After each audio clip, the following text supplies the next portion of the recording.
It's never been finalized. So, I mean, they're completely caught by, Ukrainian, or is it transit terror or what? Dictatorship. It's a benevolent dictatorship. It allows the gas to go. And we siphon off a bit now and then. You sit there siphoning and drinking horilka and salo and eating salo. It's not that bad.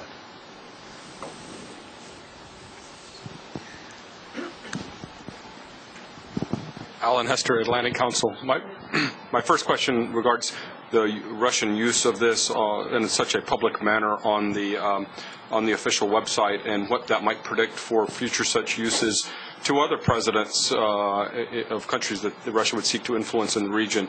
Might we expect another such coercive letter, or might opposite we see a friendly letter posted that would seek to address maybe Moldova or Azerbaijan and sort of counterpose this letter to Ukraine?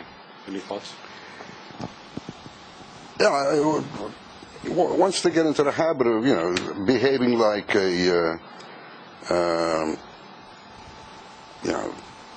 once the Russian government and the Russian president behaves like an NGO sending out open letters to everybody, well, it sort of demeans them. I could see an open letter to the Polish president next time Russia and Poland have a disagreement. I could see an open letter to President Obama if there's something that they don't really like. It's the use of that kind of tactic is very dangerous. It sabotages the normal processes of interaction between states, and once states begin addressing each other like this, and in an open form and in such a tone and manner, then it could be a precedent. I mean, it could be they've been doing this with the Georgians in some ways, but they've sort of more or less ignored the Georgians, saying, well, Saakashvili doesn't exist for us. And we don't even want to hear it. So I think you're very right. And if I could have a second question. The second question, as you said, some of the tools that Russia has used and is using with Ukraine are very similar to the tools that they used with Georgia and what seemed to be a longer-term strategy. Although the end state must be different with Russia, that Russia has in mind with Ukraine than Georgia. So do you see any predictions for continued similarities and tools that they may employ with Ukraine? Or if the end state is to coerce or influence Ukraine as a whole, are we talking really two completely different sets of tools for the future? Sometimes it's difficult to compare Georgia with Ukraine in this, because while Georgia had, within Georgia, the disagreements between Abkhazia and Ossetia,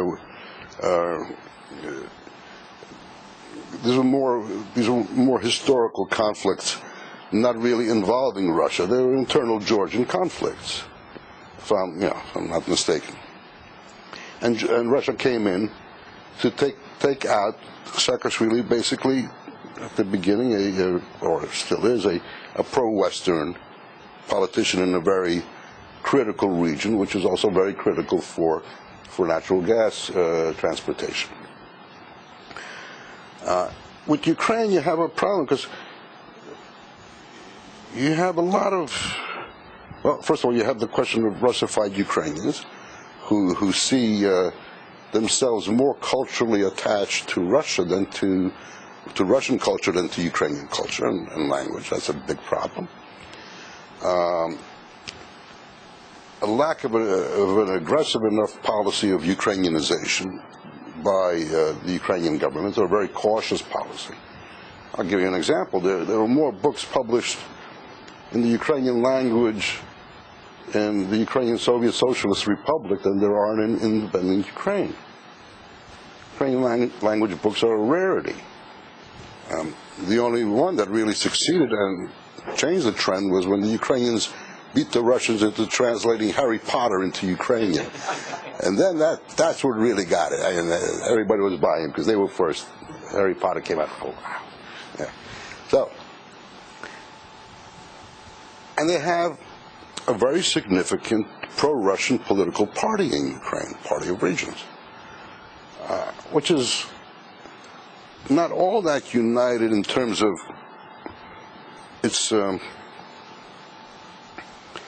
national composition or its views on Russia. And there are various factions within that Party of Regions. And ultimately, no Ukrainian president wants to be the president of a gubernia, of a region of Russia. And the Russians would gladly see Ukraine to be the Ukrainskaya gubernia, the region, the Ukrainian region of Russia. It didn't work with Belarus, which was much closer to Russia than the Ukrainians are. And Lukashenko was practically, giving everything away to the Russians until finally he said, "Hey, this is enough. I'm the president of an independent country," and the Russians had to back off a bit. So,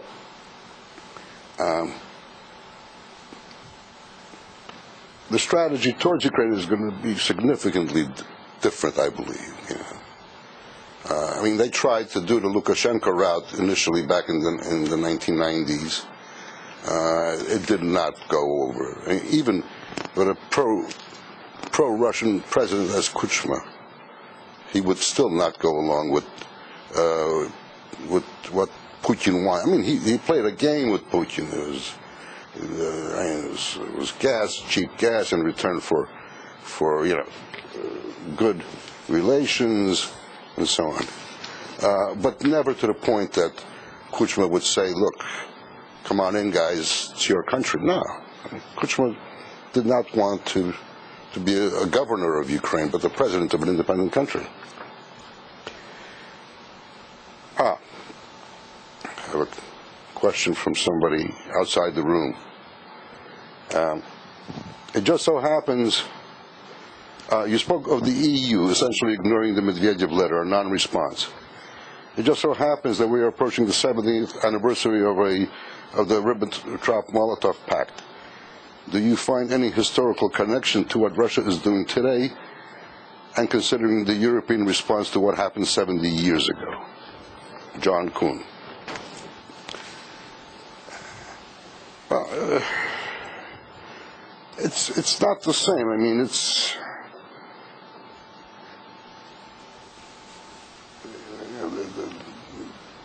the Molotov-Ribbentrop Pact was dealing with the problems of the time. I mean, it was also a question of appeasement of Germany by the West at the same time. You don't have that factor as much today. You have a much more, I'd say, well, not even subtle. It's a different type of conflict, I believe, today. Here you had, Nazi Germany, armed to the teeth and ready to go, and Stalin, and it was very convenient for Stalin. He would get a huge chunk of territory, a lot of real estate at this time. And the two men really understood each other. Here it's not that easy. It's you look at the behavior of Europe after the January gas war with Ukraine. For the first time, European delegations came to Moscow and told them, "Stop. We're not going to deal with this nonsense." And then began seriously diversifying away from Russia. Poland signed contracts to buy LNG from Qatar. Germany is investing heavily into Turkmenistan to get Turkmen gas. The Russians